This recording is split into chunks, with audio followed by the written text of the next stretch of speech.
Welcome back to what we hope will be a much-anticipated episode on Stories Lost. This might not be a story lost on those in the know, because it really should be classified as one of these uniquely and clearly unforgettable jewels from the vaults of unexplained phenomena.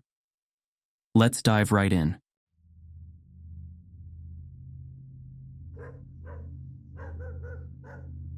On September 10th, 1954, Marius Dewilde, a young metalworker, who claimed to have worked as a traveling circus performer, fought in the resistance, and traveled around the world in the French merchant marine, all of this before his 33rd birthday, stepped outside his isolated residence, an abandoned railway station house in Quarouble, France.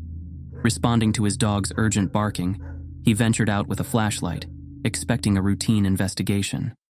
Little did he know, this night would thrust him into an extraordinary encounter.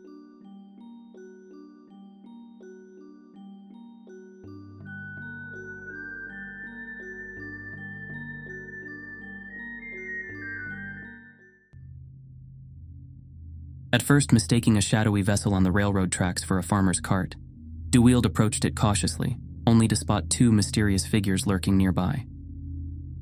Thinking them to be smugglers, common in the area, he moved to intervene. Before he could act, however, a beam of light rendered him immobile, allowing him to witness the unfolding events with clarity, even as his body remained paralyzed. In that moment, he unwittingly became a focal point for those interested in UFO phenomena in post-war France. His earnest demeanor and frantic search for authorities later that night convinced both observers and skeptics alike of the authenticity of his experience. Also, that same night, when investigators arrived and began their search, an interesting event occurred. A freight train was approaching, and as it passed the spot where the object had landed, a loud bang was heard. The driver stopped the locomotive and went to check what had happened. There, the driver, the researchers, and the witness noted that there was a depression in the tracks over an area of 6 meters. The next day, the investigators returned to the site and discovered new evidence. They found that there were no footprints at the location due to the hard soil throughout the area, but there were marks on the tracks at 5 different points. These marks were each 4 square centimeters, spread across 3 rails. They resembled indentations caused by rectangular section bodies, and even included a penetration bevel, indicating that a force of 30 tons had been exerted on the wooden tracks. The bevel of penetration suggests that the object made the marks with angled or sloped edges, not just straightforward depressions, implying a specific geometric shape of the object. These marks were symmetrical. On the ballast stones, there were blackened marks precisely at the spot exposed to the underside of the object that landed there. The stones collected from this location appeared to be calcined, fragmenting easily, while stones collected from other nearby areas were normal. The marks left at the site corroborated his account, prompting the French state and media to consider various explanations, from Cold War technologies to meteorites, yet none fully explained the surreal encounter he had experienced. On that early autumn night, Dewilde joined the ranks of hundreds of French men and women who reported witnessing unidentified flying objects or encountering alien beings over the span of 2 months. Unlike many of these stories, however, over time, Dewilde's became perhaps one of the most important standout cases in the debates, ascribing meaning to this 1954 rash of sightings. Among those who eventually sought to explain the case was ufologist Marc Thirouin. His investigations are at the core of this week's episode and are published in the magazine Uranus, issue 24 and 25. In the early 1950s, Uranus emerged as a seminal publication dedicated to the burgeoning field of ufology. Named after the ancient Greek deity symbolizing the sky, Uranus captured the imagination of readers with its in-depth analysis, investigative reports, and scholarly articles on UFO sightings and extraterrestrial phenomena. Marc Thirouin started out a professed skeptic of Dewilde's testimony, but as his investigations slowly progressed, he felt obliged to shift his position. In Uranus, issue 24, he explains what initial suppositions that at first guided his inquiry. Thirouin writes, "In the days following September 10, 1954, the daily and weekly press echoed a rather unusual event. A resident of Quarouble, a small town located 8 kilometers from Valenciennes, Mr. Marius Dewilde, claimed to have observed that evening, around 10:30 p.m., a flying saucer that had landed on the railway track next to his cottage, a disused level crossing post, and to have been paralyzed by a mysterious ray just as he was about to capture two small beings dressed in spacesuits. Marc Thirouin continues. In France, we were at the beginning of a period of landings of disc-shaped craft and encounters with strange beings, which would last until around mid-November and passionately occupy the sensational periodicals and readers, eager for the marvelous, but also intrigue in a much more thoughtful way. The objective minds whose attention had been awakened by the quality of certain witnesses and the characteristic details of their observations. Several of these witnesses were also to experience the effects of the infamous paralyzing ray. It became doubtful that such a convergence in testimonies could be the simple result of a sudden epidemic of hallucinations or hoaxes. However, at the International Center for Space Studies, host for the publication Uranus, Dewilde's account, as published by newspapers and magazines, did not fail to arouse some skepticism. There were too many significant variations from one account to another, particularly regarding the shape of the craft, as well as the size and equipment of the unknown beings allegedly observed by Dewilde. Take, for instance, some extreme cases of willful media coverage. Radar, for example, on pages 1 and 3 of its September 26th issue, depicted or described an ellipsoidal saucer and beings no more than 80 centimeters tall, enclosed in a wide and rigid spacesuit without apparent arms. In contrast, according to La Semaine du Nord on September 16th, the beings were over 1 meter tall, dressed in a suit. The next day, that graphic was reproduced in Nord France magazine with additional details, while the craft was depicted as a simple dome. Marc Thirouin continues to write. A month later, on October 10, 1954, a second landing was reported by Dewilde near his home, but this time in broad daylight, and he claimed to have made contact with one of the occupants of the flying disc. Subsequently, I was to hear an interview with Dewilde, and I must admit that I was not very favorably impressed at the time by the witness's tone, which seemed a bit mocking to me, although his account itself remained perfectly coherent. We studied these questions at length in the study committee, and then, due to the inextricable difficulties we encountered, I set out to conduct a series of systematic on-site investigations, encompassing notable cases of UFO landings, observations of extraterrestrials on the ground, and momentary paralysis apparently caused by an unknown type of radiation. These investigations each time allowed me to obtain direct information, assess the credibility of the witness, the accuracy of their observations, and correct many errors made by a non-specialized press, errors which the witness himself was the first to be outraged by. The investigation I conducted with Marius Dewilde in Quarable for nearly a week should normally be the subject of a monograph, as it is difficult to compress the wealth of information into a few pages of a magazine. My investigations focused on the materiality of the facts, the coherence and plausibility of the account, the mental stability and moral integrity of the witness, and the opinions of the Quarable population and local authorities regarding him. I inquired at his workplace, sought to determine whether Marius Dewilde's statements were motivated by a desire for profit or publicity, whether he was subjected to certain pressures, or was an agent of a coordinated operation. For hours, I examined the site, the marks left on the railway ties, collected samples, measured the magnetism of the top and side faces of the rails centimeter by centimeter. Along the way, I immersed myself in the atmosphere of Quarable until these things, facts, and people became familiar to me, allowing me to detect the slightest dissonance in their mutual interweaving. All this is difficult to detail in a few clear and precise lines. Words noted around the table, or engraved in my memory, lose the resonance they had on sight. The good faith of a witness lies in the gestures of his hands, the clarity of his gaze, his lifestyle, the reactions of his wife, the judgment of his friends and enemies, in the way he strives to make up for the lack of evidence.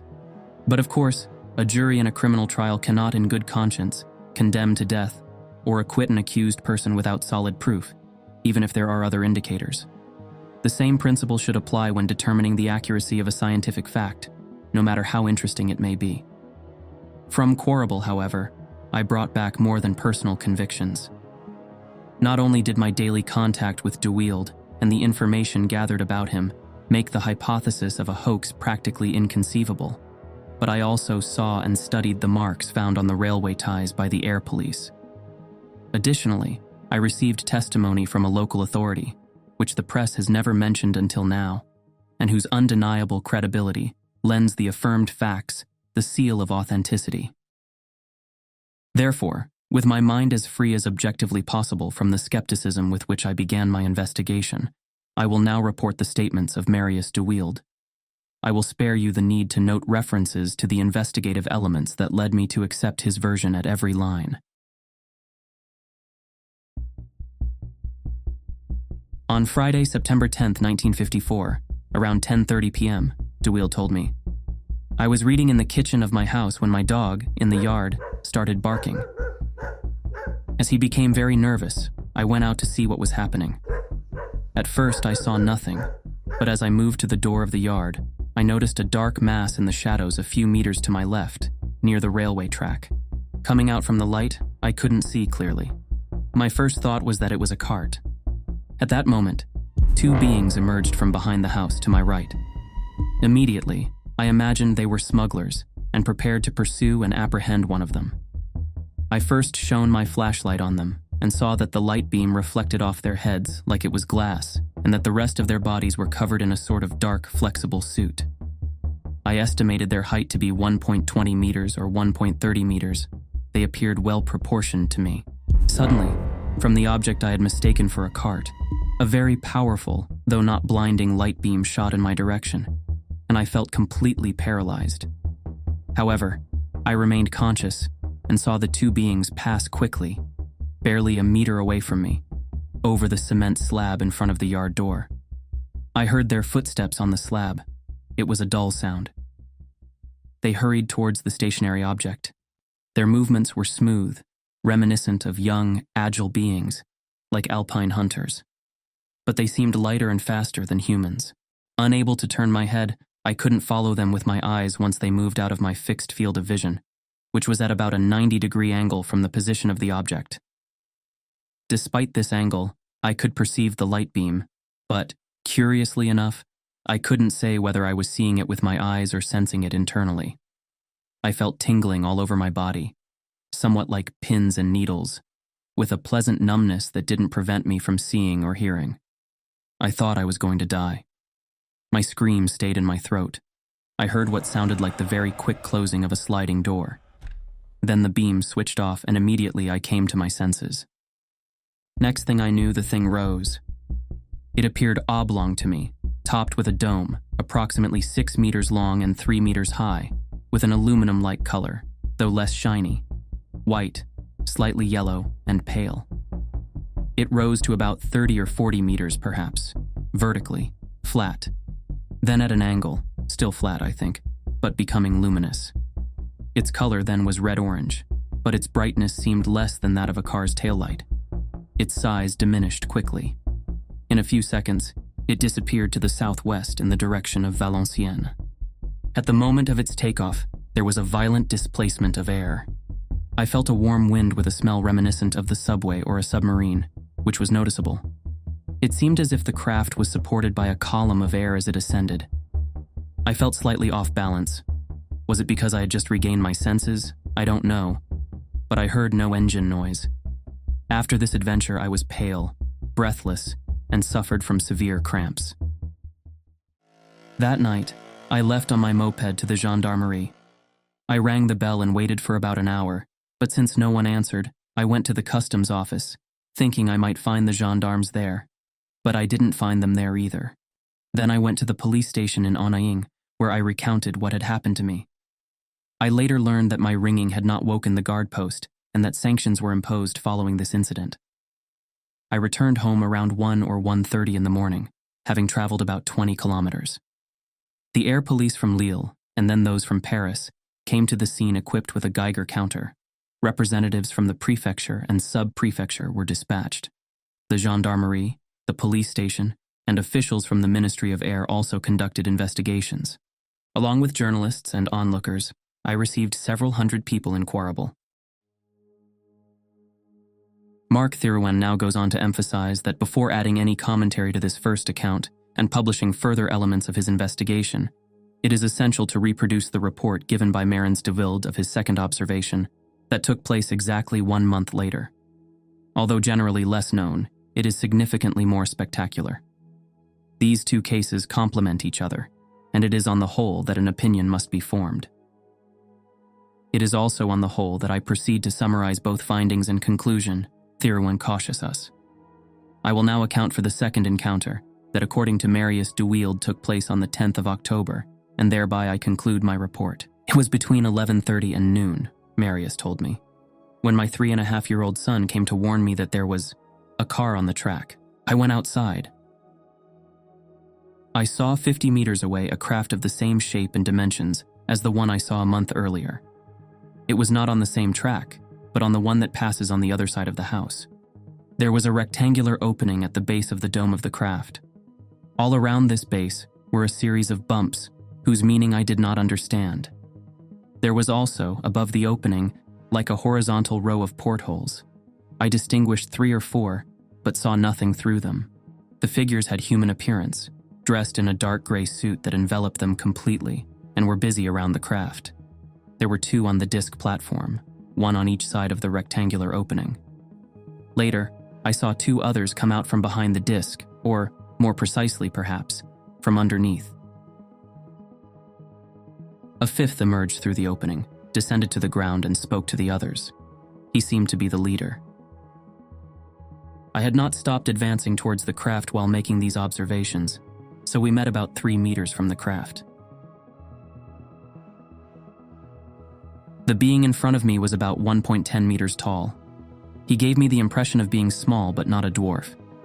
He was entirely clad in what appeared to be a waterproof one-piece suit, with a helmet featuring a transparent part in front of the face, gloves, and shoes, all made of a very flexible, dark, matte gray material, which could have been waterproof fabric, plastic, or rubber. A bulge descended vertically from under his right arm to mid-thigh. Through the transparent part of the soft helmet, I could see his face, part of his ears, and the start of his hair. His general appearance was Asian, Mongolian. His jaw was quite strong, with high cheekbones, very dark hair and eyebrows, brown eyes. His skin was fairly brown, that of a white man with a tan, not pinkish but tanned, somewhat comparable to that of Arabs, darker in the places where we have beard. No mustache, eyes not protruding. The being patted my son, whom I held in my arms, tapped me on the shoulder with a smile, and began to speak to me in a language I did not know. He seemed annoyed that I did not understand him. I could hear him very well, which is quite curious since he was speaking to me through his helmet. I saw that he had very white, impeccable teeth. Overall, his face was regular, clear, truly beautiful.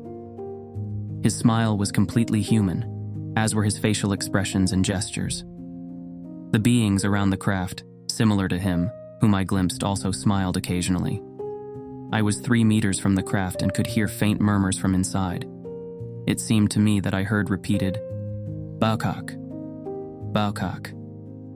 Looking through the opening, I saw 2 other beings, one lying on the ground. I assumed it was him who was groaning, and the other standing beside him.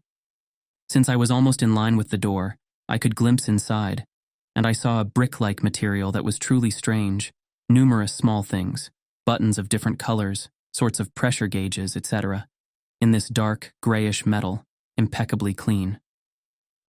The language in which the being spoke to me apparently was neither Chinese, nor an Indo-Chinese language, nor Siamese. The sequence of sounds seemed more European to me, but it was not, in my opinion, English, German, or any Roman language. I am truly unable to specify further, not being at all familiar with foreign languages. The being took a few steps towards one of my poultry, which was pecking nearby. He bent down and grabbed one of the hens. Instead of fleeing and squawking as these animals usually do when I try to catch them, this one relaxed and allowed itself to be taken peacefully. I was astonished. Holding it in his hands, he showed it to me, and then gave it to the 2 beings who had remained near the door. They took it, bending down slightly. Finally, the being stroked my child again on the head, tapped me on the shoulder again kindly, then gestured for me to step aside. He climbed into the craft, preceded by the 2 individuals to whom he had handed the hen, and followed by the other 2 who had been behind or under the craft a moment before. Two of them helped him climb in by giving him their hands. The figure standing inside had bent down to move the one lying down, to clear the entrance. Watching them move like this, I noticed they were well proportioned, had a relaxed manner, and despite being subject to gravity, they did not seem to feel its weight or experience any fatigue. A panel closed the door, sliding from top to bottom, quite quickly but gently. Then the craft took off vertically, silently and without smoke, and disappeared towards the east. I had time to glimpse the underside of the disc. There was a raised central part, surrounded by small circles and lines arranged in spokes. I was not very inclined to reveal this observation, remembering the trouble the first one had caused me. But my wife couldn't help but mention it, and word got out, which brought another wave of investigators to the scene. It is with the utmost calmness that Marius Dewilde recounts this story to me and answers my endless questions, notes Marc Thirouin. He points out the location of the traces left on the tracks by the mysterious visitors and informs me that the sleepers, or support beams, on the track where the first landing occurred, have been replaced along a stretch of about 50 meters, including the section bearing the traces. I verify this myself as I pass by the line, and it leaves me deeply perplexed. During my investigation, I am told that the sleepers were in poor condition. That is true, but they are all in such a state on these tracks, and it is incomprehensible that the administrative authorities' maintenance concerns were so selectively applied to the section containing the famous marks. Marc Thirouin and Marius Dewilde leaves us all with the task of making sense of this strange affair. In the aftermath of Dewilde's encounter, the general public's reaction was a mix of fascination, skepticism, and even fear. The alleged encounter challenged the public's understanding of the universe and their place within it. Questions had to be raised about the existence of extraterrestrial life and the potential for interstellar communication. Some claim that the Dewilde incident mirrors the societal and political changes happening in post-war France. By skeptics interested in historicizing, the UFO phenomenon could be viewed as an expression of the anxieties and hopes of a nation grappling with the realities of a rapidly changing world.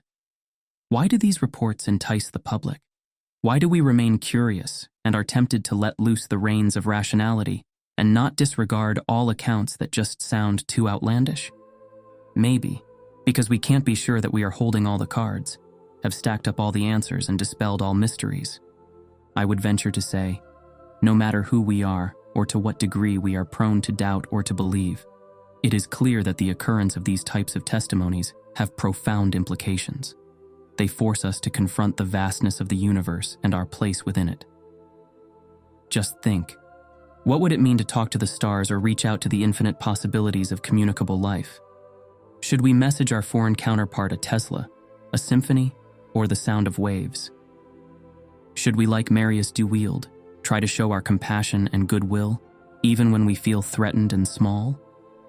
Perhaps that is the strongest message we can send about what it is to be a human on a blue planet. Hope you've liked this episode. Want to support the content creation on this channel? Like, subscribe, and drop us a comment. We hope to welcome you back to our next episode. Stay tuned, or rather yet, tell us where you want us to make landfall next time. This week, we want to extend a warm thank you for the coffee to Dogface64. Your support means a lot to us. Do you also want to support the channel's work in shedding light on lesser-known UFO cases? Head over to buymeacoffee.com/storieslost. Next week, we return to Scandinavia and the Norwegian forests.